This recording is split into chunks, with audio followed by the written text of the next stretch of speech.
Os destaques da semana entre os julgamentos do plenário do Supremo Tribunal Federal você confere aqui na TV Justiça. É o Plenárias que está começando.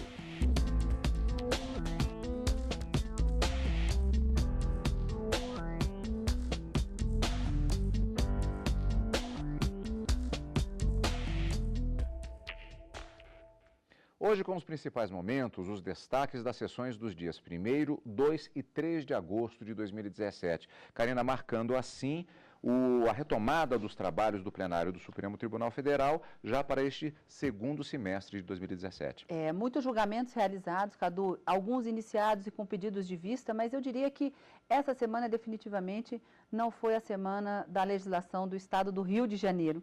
3 ações diretas de inconstitucionalidade acabaram sendo julgadas procedentes por maioria ou votação unânime, mas invalidando 3 leis, pelo menos, do Estado do Rio de Janeiro. Em relação ao Estado de São Paulo, 2 ações diretas de inconstitucionalidade questionavam dispositivos da Constituição do Estado de São Paulo, mas não foram concluídos esses julgamentos em razão de pedidos de vistas ocorridos na quarta-feira, mas julgamentos bastante importantes foram iniciados e devem ser retomados em breve no plenário do Supremo. Bom, nós vamos começar com a sessão plenária da terça-feira, que marcou exatamente a abertura dos trabalhos do segundo semestre de 2017, e ainda nesta edição nós vamos saber um pouquinho mais a respeito das expectativas que existem entre os julgamentos para o mês de agosto, o primeiro mês, portanto, desse segundo semestre de 2017. Vamos lá. Na primeira sessão plenária, após o recesso forense, os ministros do Supremo Tribunal Federal declararam inconstitucionais 2 leis do Estado do Rio de Janeiro. Uma das leis obrigava donos de estabelecimentos comerciais no estado do Rio de Janeiro a manter seguranças em estacionamentos gratuitos voltados aos clientes. Para o relator do caso, o ministro Luiz Roberto Barroso, a norma é inconstitucional porque obrigar o comércio a contratar funcionários impacta nos preços e interfere na livre iniciativa. Além disso, cabe à União e não aos estados legislar sobre direito civil e do trabalho. Claramente, a lei traz uma obrigação de contratação e uma proibição de terceirização. Você não pode nem contratar um vigilante para fiscalizar o estacionamento. Quer dizer, nem mesmo quem defende a distinção entre terceirização de atividade fim ou de atividade meio haveria de entender que manter o estacionamento seja atividade fim. Portanto, eu estou nessa parte, presidente, considerando a lei inconstitucional porque penso que ela interfere com o tema afeto ao direito do trabalho, ao vedar a possibilidade de terceirização desta atividade. A imposição de contratação de empregados efetivamente tem como escopo inviabilizar essa automação sem qualquer, digamos assim, sem qualquer vantagem para a livre iniciativa, porque, pelo contrário, vai se criar uma folha de pagamento com empregados, com tributos, etc. Então, no meu modo de ver, sob o ângulo material, viola esse princípio da livre iniciativa. Esta lei é de 1990. E o tanto que mudou a realidade, inclusive o que a tecnologia nos oferece, porque em 90 isto teria uma conotação. Em 2017 é outro mundo que nós vivemos. A outra lei do Rio de Janeiro, declarada inconstitucional, obrigava os supermercados do estado a contratar pelo menos um empacotador para cada caixa para guardar as compras dos clientes. Para a maioria dos ministros, não cabe ao estado decidir se o supermercado vai fornecer ou não o serviço de empacotamento. Quem vai decidir se vai ter empacotador ou não vai ter empacotador é um mercado de livre concorrência. Se há demanda por empacotador, o concorrente vai colocar empacotador. Em muitos países, há mercados que se notabilizam exatamente por não ter, nem oferecer pacote, para que você junte o produto e coloque em caixas, não é? Evitando uma sobreoneração decorrente do pacote formal e tudo mais. Na verdade, passa a ser mais uma iniciativa, né, amiga do meio ambiente, que não vai gerar plásticos e coisas do tipo. Em Londres, em todos os supermercados que entrei, há caixas alternativas onde não há presença humana. Evidentemente que impor a presença de funcionários modificando, digamos assim, a estratégia operacional de um estabelecimento que vai optar por um mecanismo muito mais célere, em que o próprio consumidor empacota as suas compras e paga a conta imediatamente na máquina, é algo que efetivamente viola essa liberdade de exercício da atividade comercial livre. Todo serviço tem um custo e, evidentemente, esse custo é transferido para o usuário do serviço, ante o fato de a iniciativa privada estar sujeita à morte civil, que é a insolvência. Deve ter havido um muito bom propósito por parte do legislador, no sentido de uma proteção ao emprego, a possibilidade de empregabilidade, mas considero que também aqui, como na ação antes julgada, atuou-se contrariamente à Constituição.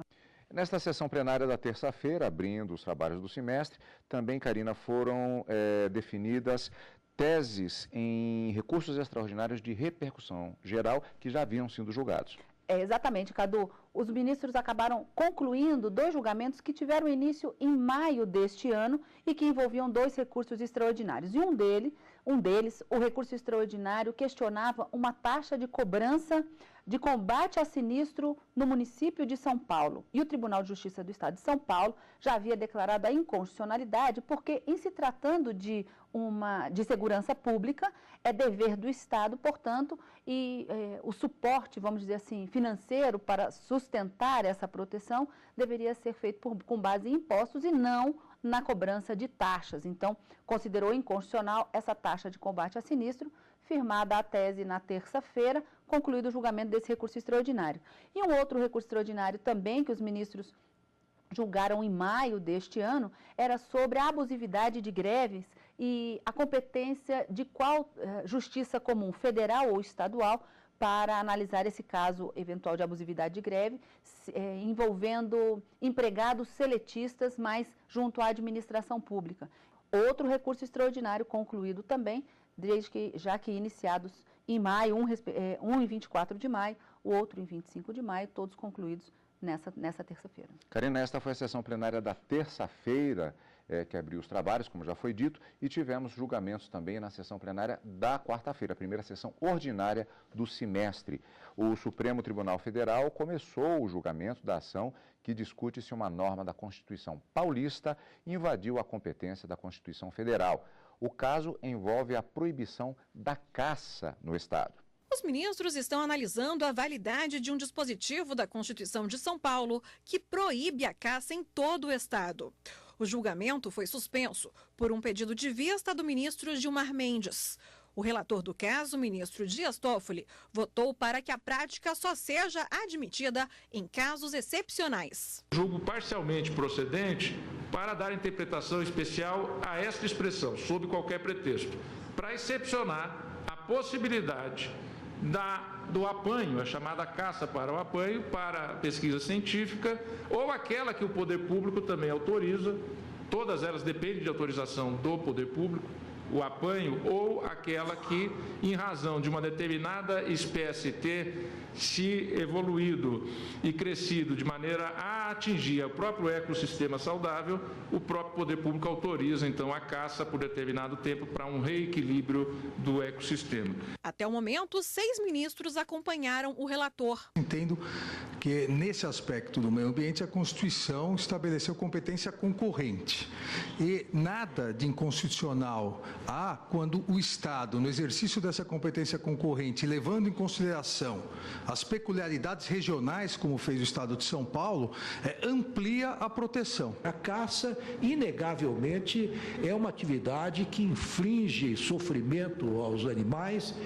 E penso que a decisão que o Supremo Tribunal Federal está tomando hoje, não só, como disse, é consentânea com a Constituição, mas representa, ao meu ver, um avanço civilizatório. Ainda durante a sessão, um pedido de vista do ministro Marco Aurélio suspendeu o julgamento que analisa a validade de um outro dispositivo da Constituição Paulista que determina que o Tribunal de Contas do município de São Paulo será composto por 5 conselheiros. O relator, ministro Gilmar Mendes, votou pela constitucionalidade do dispositivo. A Constituição do Estado de São Paulo não fere, a meu ver, a autonomia municipal ao dispor sobre o Tribunal de Contas do município. Na verdade, a própria Constituição Federal, ao permitir excepcionalmente a permanência do Tribunal de Contas do município, viabiliza que a Constituição Estadual discipline a matéria. E aqui a Constituição do Estado de São Paulo limitou-se a repetir o modelo da Constituição Federal ao reconhecer aos conselheiros do Tribunal de Contas do município de São Paulo as mesmas prerrogativas dos conselheiros do Tribunal de Contas do Estado. Até o momento, 7 ministros acompanharam o relator. Sessão plenária da quarta-feira, Karina, houve uma proibição de criação de novos tribunais de contas municipais. No Rio de Janeiro e em São Paulo eles ainda existem. A Constituição de 88 proibiu que esses tribunais autônomos para fiscalizar as contas dos próprios municípios fossem criados. Mas como já existia no Rio e em São Paulo, esses tribunais acabaram sendo recepcionados, vamos dizer assim, pela norma constitucional, mas não podem ser criados. E o ministro Gilmar Mendes, durante o seu voto, ele faz uma distinção entre tribunais de contas municipais e tribunais de contas do município de São Paulo e do município do Rio de Janeiro. Há uma diferença entre eles na medida em que esses tribunais de contas municipais podem ser criados para fiscalizar todos os municípios que se encontram dentro de um determinado estado. E os tribunais de contas do município de São Paulo e Rio são tribunais autônomos e que fazem a fiscalização externa, essa fiscalização financeira dos gastos do poder público no âmbito dos limites territoriais municipais. E o ministro Gilmar Mendes, durante o seu voto, ele considerou que esse número diferenciado de conselheiros para o Tribunal de Contas dos municípios, aqui no caso do município de São Paulo, em contradição ao que determina a própria Constituição para o Tribunal de Contas da União e para os Tribunais de Contas dos Estados, é razoável e, portanto, não haveria qualquer inconstitucionalidade. O julgamento ainda não foi finalizado, mas para o ministro, o momento em que a Constituição estabelece que são 9 ministros que devem compor o Tribunal de Contas da União e 7 conselheiros que devem compor o Tribunal de Contas dos Estados, é razoável, é proporcional que os municípios aqui no estado de São Paulo, Rio de Janeiro, estabeleçam um número de pelo menos 5 ou de no mínimo 5 conselheiros a compor esses tribunais que exercem, de uma certa forma, a fiscalização externa dos gastos do poder público, vinculados ao poder legislativo, mas não a ele subordinados. É importante a gente dizer, então, dar essa distinção. Embora sejam tribunais de contas da União, dos estados, dos municípios, não são órgãos do Poder Judiciário, são órgãos administrativos vinculados ao Legislativo, mas não a eles subordinados. O ministro Gilmar Mendes já votou, outros ministros já votaram, já existe uma maioria formada, mas em razão do pedido de vista do ministro Marco Aurélio, o julgamento foi suspenso. Vamos aguardar a retomada no plenário para finalizar esse julgamento dessas 2 ações diretas de inconstitucionalidade. Sessão plenária da quarta-feira, depois do intervalo, nós vamos rever como foi os principais momentos da sessão plenária que aconteceu nesta última quinta-feira e ainda as expectativas para o mês de agosto no plenário do Supremo Tribunal Federal.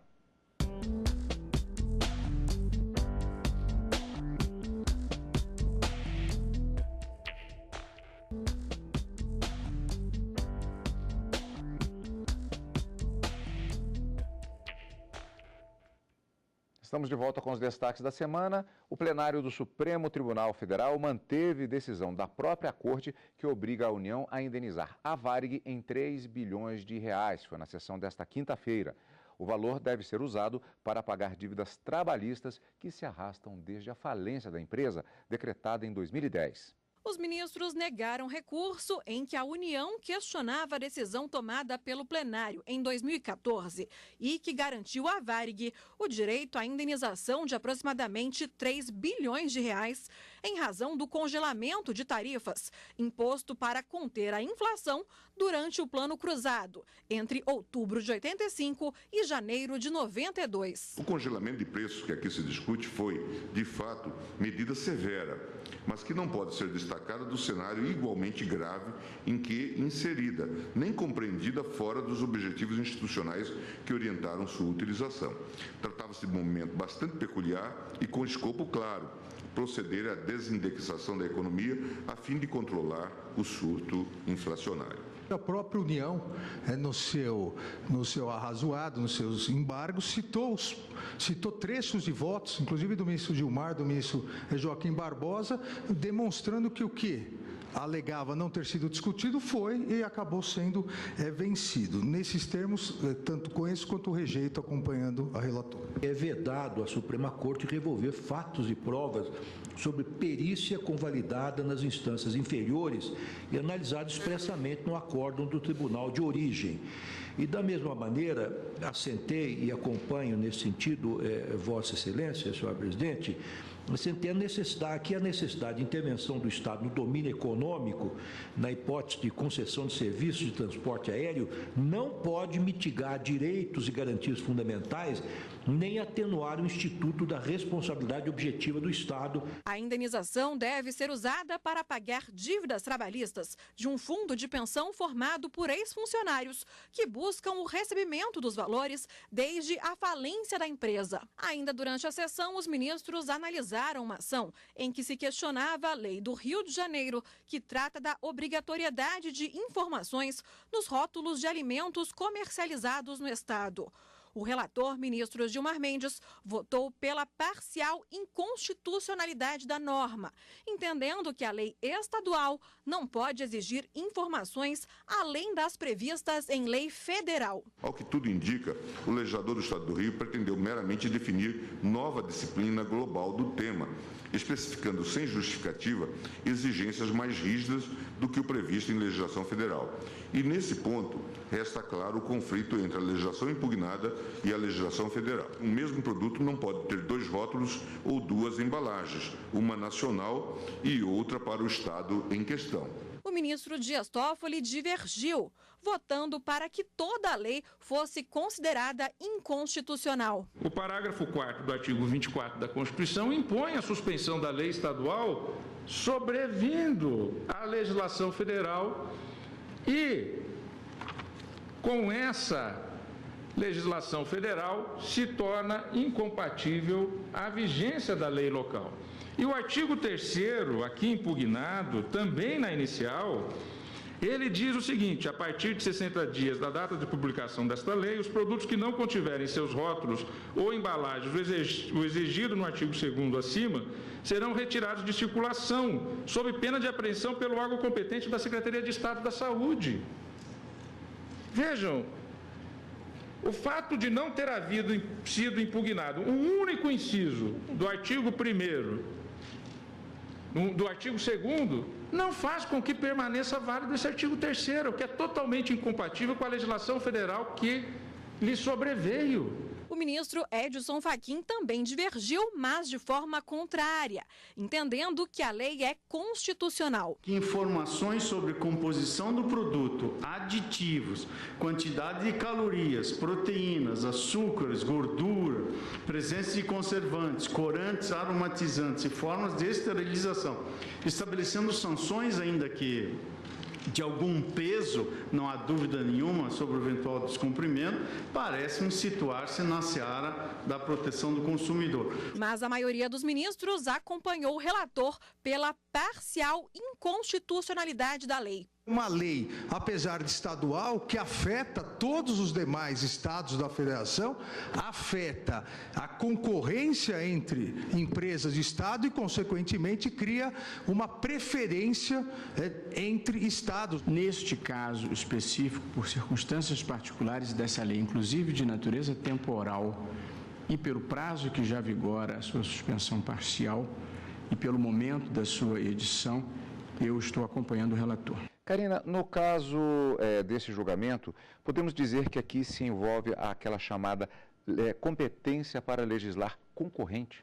De forma concorrente, são aquelas hipóteses previstas no artigo 24 da Constituição, que diz assim: determinados assuntos, e a proteção do consumidor está ali também, envolve essa discussão, assuntos de natureza genérica, ou assuntos gerais, normas gerais, devem ser estabelecidas pela União, Congresso Nacional, uma lei nacional, portanto. Os estados podem legislar sobre esse assunto também, daí a natureza da legislação ser concorrente. Mas a legislação estadual tem que observar os limites traçados na norma geral, que foi estabelecida pela lei federal. Se porventura, diz ainda o artigo 24, não houver uma lei federal tratando do assunto, os estados e os municípios podem legislar sobre aquela matéria de forma ampla. Mas se sobrevier posteriormente à lei estadual uma lei federal, no que elas forem incompatíveis, deve prevalecer a norma federal. Nesse caso, em concreto, que estava sendo julgado uma lei do Estado do Rio de Janeiro. O Estado do Rio de Janeiro legislou estabelecendo outras restrições, além daquelas que já estavam previstas na lei federal. O ministro Gilmar Mendes, também relator dessa ação direta de inconstitucionalidade, disse: quais são as normas gerais que fixam esses limites ou essas restrições que devem constar da embalagem dos produtos comercializados? Estão previstos no Código de Defesa do Consumidor e algumas resoluções da Anvisa. O Estado pode legislar sobre outros assuntos de interesse local? Pode, mas estabelecer outras restrições, além daquelas que a lei federal já estabelece, seria desarrazoado, desproporcional e aí sim inconstitucional. Então, embora o tema pode ser tratado pelo Estado e pela União, tem que prevalecer ou tem que respeitar os limites previstos na norma geral, que são essas legislações, a norma federal. Então, os ministros acabaram, de uma certa forma, entendendo que já havia uma legislação federal protetiva e restritiva. Quando o Estado restringe ainda mais, estaria, de uma certa forma, violando esse princípio da legislação concorrente, devendo prevalecer a norma geral. Debate interessante, marcando a última sessão plenária da semana, com o reinício dos trabalhos do Supremo Tribunal Federal, no plenário do STF especificamente também. E com esse reinício dos trabalhos no plenário, vem a expectativa sobre os temas que os ministros devem se debruçar. A reabertura dos trabalhos no tribunal também marca a retomada da contagem dos prazos processuais suspensos durante todo o mês de julho em decorrência das férias forenses dos ministros. Durante o mês de agosto, entre os temas previstos para julgamento estão a obrigatoriedade do ensino religioso nas escolas públicas, o uso de amianto na construção civil e a proibição de venda de cigarros com sabores. No dia 10 de agosto, o plenário pode retomar o julgamento de 4 ações contra leis que proíbem o uso do amianto na construção civil. Até o momento, apenas o ministro Edson Fachin votou, entendendo que a restrição ao uso do produto está amparada na proteção à saúde e ao meio ambiente. A Lei Federal 9.055 estabelece as normas gerais para extração, industrialização, utilização, comercialização e transporte do asbesto, amianto e dos produtos que o contenham, estabelecendo assim um regramento geral permissivo para a produção e comercialização do amianto, mas não afasta de forma clara a possibilidade de que os estados, no exercício de sua competência concorrente de proteção e defesa da saúde, estabeleçam restrições à produção, ao uso e ao consumo do amianto. O julgamento vai ser retomado com o voto vista do ministro Dias Toffoli. No dia 16 de agosto, o plenário pode voltar a discutir a validade do decreto que regulamenta as terras ocupadas por quilombolas. Em 2012, o relator do caso, o ministro César Peluso, votou pela inconstitucionalidade do decreto, mas defendeu que as comunidades que ocuparam as terras antes de 1988 mantenham os títulos de posse. Modulo, porém, os efeitos dessa declaração em respeito ao princípio da segurança jurídica e aos cidadãos que, de boa fé, confiaram na legislação posta e percorreram o já longo caminho mencionado para obter a titulação de suas terras desde 98, determinando que sejam tais títulos considerados bons, firmes e valiosos, todos aqueles emitidos até esta data. Em 2015, a ministra Rosa Weber votou pela validade do decreto. Entendo que o artigo 68 do ADCT inegavelmente assegura um direito específico e fundado diretamente no texto constitucional. Rememoro seu teor. Aos remanescentes das comunidades dos quilombos que estejam ocupando suas terras é reconhecida a propriedade definitiva. Já no próximo dia 17, os ministros podem analisar uma ação que trata da proibição da venda de cigarros com sabor no Brasil. Em 2012, a Anvisa editou uma resolução proibindo a venda de cigarros com aditivos aromáticos, alegando que essas substâncias estimulam a iniciação dos jovens ao fumo. Mas uma liminar da relatora do caso, ministra Rosa Weber, suspendeu a norma até que o plenário decida a questão de forma definitiva. O ensino religioso também está na pauta do plenário no mês de agosto. No dia 23, os ministros podem analisar uma ação em que a Procuradoria-Geral da República pede que, no Brasil, as escolas públicas adotem o ensino não confessional, voltado a conteúdos históricos e filosóficos e não a uma religião específica. Em 2015, o relator do caso, o ministro Luiz Roberto Barroso, realizou uma audiência pública para ouvir a sociedade sobre o tema. Julgamentos que você vai acompanhar ao vivo aqui na TV Justiça. E, aliás, encontro marcado já na próxima semana, Karina. Na próxima semana, quarta e quinta ao vivo no Direto do Plenário e no final de semana com plenárias. Obrigado pela companhia, como sempre. E continue conosco aqui na TV Justiça.